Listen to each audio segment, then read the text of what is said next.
Hey everybody, welcome back to the Spinner Rack. This is Mars. I hope everybody's doing well. And of course, today I'm going to be talking about, Cowboy Bebop has been canceled. Yes, que lástima. All I can say is that, man, God dog it, I can't friggin' believe it.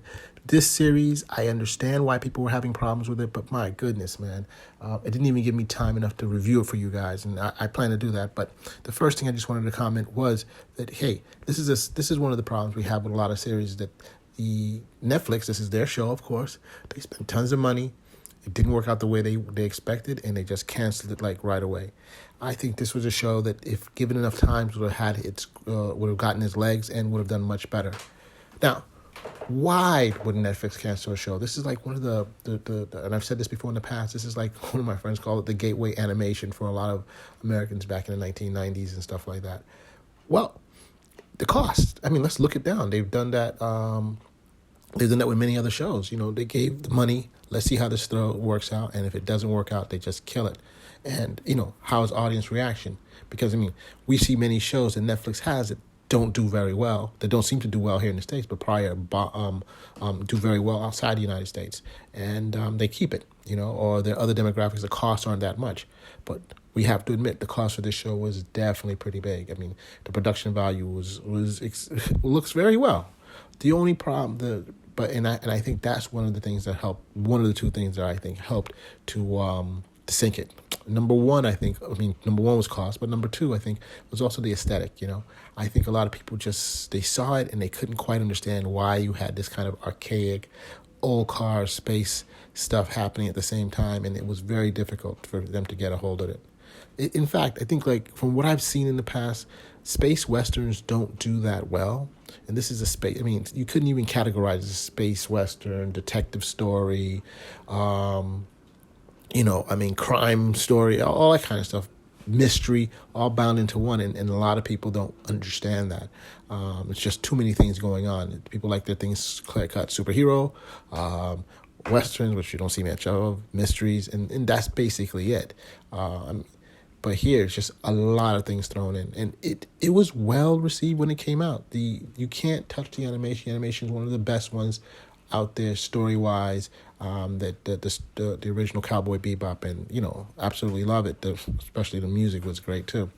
But here, in this instance, you're having the problem that, people just can't get into that. And, I think that there were some choices that were made which were, in terms of the style, the look, that threw a lot of people off. And I think they could have done a little bit, could have made it a little bit more, how can I say, more modern, more appealing to others. And don't get me wrong, this was always going to be a tough sell. Like I said, cowboy westerns, space westerns are always tough in these days. And I think a lot of people get that. But, these characters, the actor John Cho as Spike Seal, I thought was great. I thought Mustafa Shakir as Jet Black was fantastic. I thought Daniela Pineda captured Faye Valentine to the T. And I think, when you have these characters who hold up movies, they look like the characters, or they did a very good job of bringing them to look like the characters, I thought it was fantastic. But then, they had storylines that were very interesting and funny and comedic. And I think, so, again, that's probably another reason people couldn't get into it. I know I said two, but there's probably another couple more besides that. They could have probably thrown some more storylines in there that could have gotten some more people that people were hoping to see.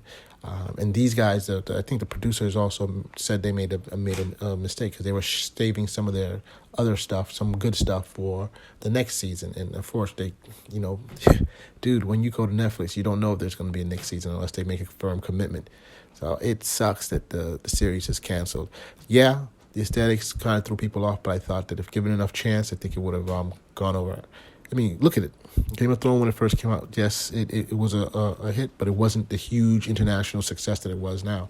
Wheel of Time had a pretty good season run for Amazon, and I think they're probably going to do better as more seasons come out. Of course, they're going to be competing against Lord of the Rings, which is also another Amazon property, but you have to sometimes give these guys another season or two for them to get their legs, so that people will find this show and find it interesting and more about it. And I think the very fact by them just killing this off is like, Jupiter's Legacy. People like to compare, Jupiter's Legacy, another highly expensive movie series by Netflix, I thought that also had some issues, and especially that whole de-aging and aging situation.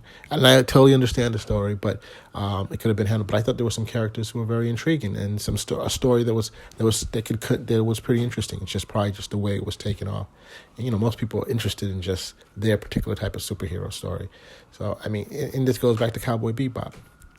Space Western was going to always be a hard sell for most audiences. As a niche show, it's fantastic. I've always wanted to see this. And hey, bring in Akira. And I know people probably have they'll say, hey, it's not going to be a hit. It was a hit back in the comics, back in the 90s, but now it's not. Yeah, so I'm just rambling on, but I just want to just complain about this whole thing about Netflix canceling Cowboy Bebop. And no, I just didn't find out about it. I just want to just put this out there on record. All right. So hopefully we're going to do much better coming up. Spinnerack out. If you like what you see, if you like what you hear and see, please comment, subscribe, and give us a thumbs up. Later.